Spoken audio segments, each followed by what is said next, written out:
अस्सलामुअलैकुम दोस्तों। जब दो सुपर पावर टकराते हैं तो सिर्फ सरहदें नहीं बल्कि पूरी दुनिया की इकोनॉमी में कैसी हलचल मच जाती है जो सबको हिला के रख देती है। अमेरिका का चाइना पर लगाया गया नया टैरिफ ये सिर्फ फैसला नहीं, ये एक जियो इकोनॉमिक जंग है जहां हर हरकत पूरी दुनिया के मुस्तकबिल का फैसला करती है। आज हम बात करेंगे एक ऐसी इकोनॉमिक कॉन्फ्लिक्ट की जो दुनिया की बड़ी ताकतों के दरमियान हो रही है। ये जंग मिसाइल और टैंक से नहीं बल्कि टैक्सेस, टैरिफ और ट्रेड रिस्ट्रिक्शन से लड़ी जा रही है, जिसका असर सिर्फ दोनों मुल्कों तक नहीं बल्कि दुनिया भर की इकोनॉमी पर हो रहा है।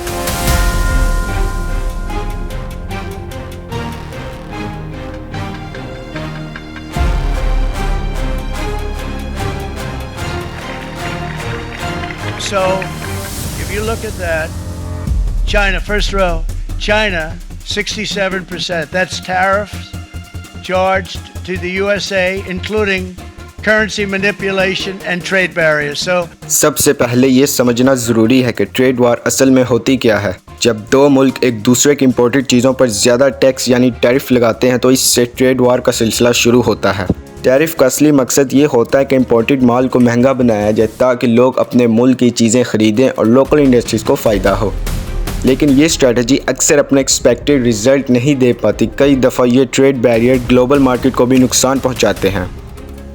मार्च 2018 में डोनाल्ड ट्रंप ने चाइना से आने वाले माल पर 60 बिलियन के टैरिफ लगाने का ऐलान किया था। ये डिसीजन उन्होंने अपनी ट्रेड पॉलिसी को इम्प्लीमेंट करने के लिए लिया था जो उनके अमेरिका फर्स्ट अप्रोच का हिस्सा था।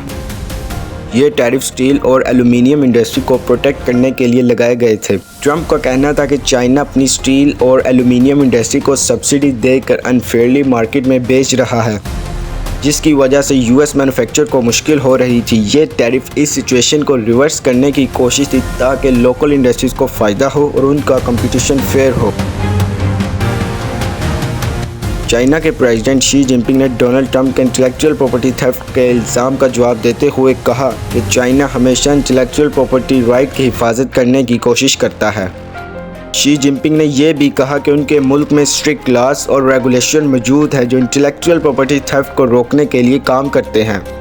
शी जिनपिंग का कहना था कि चाइना अपनी आईपी पॉलिसीज़ को लगातार इम्प्रूव कर रहा है और वो यूएस कंपनीज़ के इंटेलेक्चुअल प्रॉपर्टी राइट्स की पूरी इज्जत करता है। शी जिनपिंग ने 2018 में डोनाल्ड ट्रंप के टैरिफ का जवाब बहुत स्ट्रेटेजिक तरीके से दिया। शी जिनपिंग ने यूएस प्रोडक्ट पर 60 बिलियन से ज़्यादा का टैरिफ लगाए, जिसमें एग्रीकल्चर गुड्स, ऑटोमोबाइल्स और एरोस्पेस प्रोडक्ट शामिल थी। ये डायरेक्ट रिस्पॉन्स था ट्रंप के ट्रेड पॉलिसीज़ का जो यूएस मैन्युफैक्चरर और फार्मर को इफ़ेक्ट करते थे। चाइना ने अपनी सप्लाई चेन को एक्सपेंड करते हुए यूएस पर अपनी डिपेंडेंसी को कम करना शुरू किया। सोयाबीन और दूसरी ज़रूरी चीज़ों की सप्लाई को ब्राज़ील और अर्जेंटीना से लेना शुरू किया ताकि वो यूएस के टैरिफ का असर कम कर सके। शी जिनपिंग ने चाइना में डोमेस्टिक डिमांड को बढ़ाने के लिए इफेक्टिव स्ट्रेटजीज अपनाई जिसमें अपनी इकोनॉमी को इंटरनल डिमांड के ज़रिए स्टेबलाइज किया जा सके। ये मूव चाइना की मैन्युफैक्चरिंग और कंज्यूमर मार्केट को स्ट्रॉन्गर बना रहा था। चाइना ने ट्रेड टाल का सिलसिला शुरू किया जिसमें इंटेलेक्चुअल प्रॉपर्टी की चोरी को रोकने का वादा किया और टैरिफ को आहिस्ता आहिस्ता कम करने का भी इजहार किया। ये स्ट्रेटजी यूएस के साथ ट्रेड वार को कम करने के लिए थी। चाइना ने अपनी इकोनॉमिक रिलेशनशिप को मजबूत किया और बेल्ट एंड रोड इनिशिएटिव को प्रमोट करते हुए अपनी ट्रेडिंग पार्टनर को एक्सपेंड किया। इसका मकसद अपने ग्लोबल ट्रेड को यूएस के असर से आज़ाद करना था। शी जिनपिंग ने डोनाल्ड ट्रंप के टैरिफ का जवाब एक वेल थॉट और स्ट्रेटजी के ज़रिए दिया जिसमें चाइना ने अपने इंटरनल और एक्सटर्नल ट्रेड पॉलिसीज़ को मॉडिफाई करके अपनी इकोनॉमी को सस्टेन किया।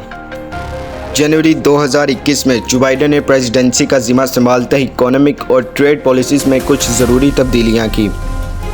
जो बाइडेन ने अपने पहले कुछ महीनों में ये फैसला किया कि ट्रंप के दौरान लगाए गए कुछ टैरिफ को बरकरार रखा जाएगा ताकि उनका असर का जायज़ा लिया जा सके और उनमें ज़रूरी चेंजेस किए जा सके। लेकिन कुछ टैरिफ में कमी भी की गई, ख़ास तौर पर उन प्रोडक्ट पर जो अमेरिकन कंज्यूमर और बिजनेस पर ज़्यादा असर डाल रही थी।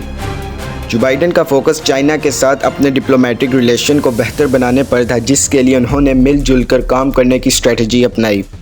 वो चाहते थे कि इंटरनेशनल इंस्टीट्यूशन जैसे वर्ल्ड ट्रेड ऑर्गेनाइजेशन का सहारा लेकर चाइना को उसकी अनफेयर ट्रेड प्रैक्टिसेस का जिम्मेदार ठहराया जाए।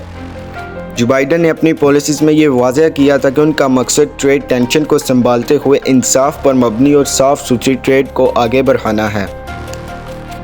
जो बाइडन की टीम ने चाइना के intellectual property rights violation, market access के मिसाइल और स्टेट सब्सिडीज जैसे मामलात पर भी नज़र रखी ताकि उनके ट्रेड टैक्टिक्स का मुकाबला किया जा सके।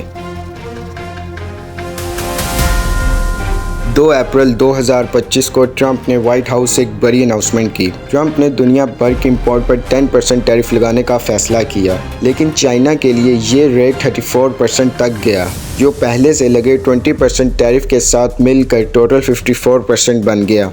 ये कदम सीधा चाइना के ट्रेड को टारगेट करने के लिए था और ट्रंप ने इसे बराबरी का जवाब कहकर जस्टिफाई किया। चाइना ने इसका जवाब फ़ौरन दिया। ट्रंप के अनाउंसमेंट के 2 दिन बाद यानी 4 अप्रैल 2025 को चाइना ने यूएस गुड्स पर 34% टैरिफ लगा दिया, जो 10 अप्रैल से लागू होना था। साथ ही उन्होंने रेयर अर्थ एक्सपोर्ट पर भी कंट्रोल लगाया, जो टेक इंडस्ट्री के लिए बड़ा झटका था।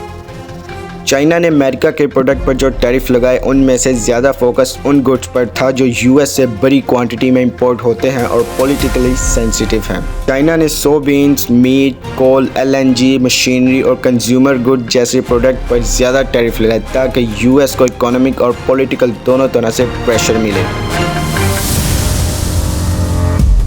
ट्रंप का चैलेंज हो या दुनिया का प्रेशर, चाइना ने हर दफ़ा अपनी ताकत से सबको जवाब दिया।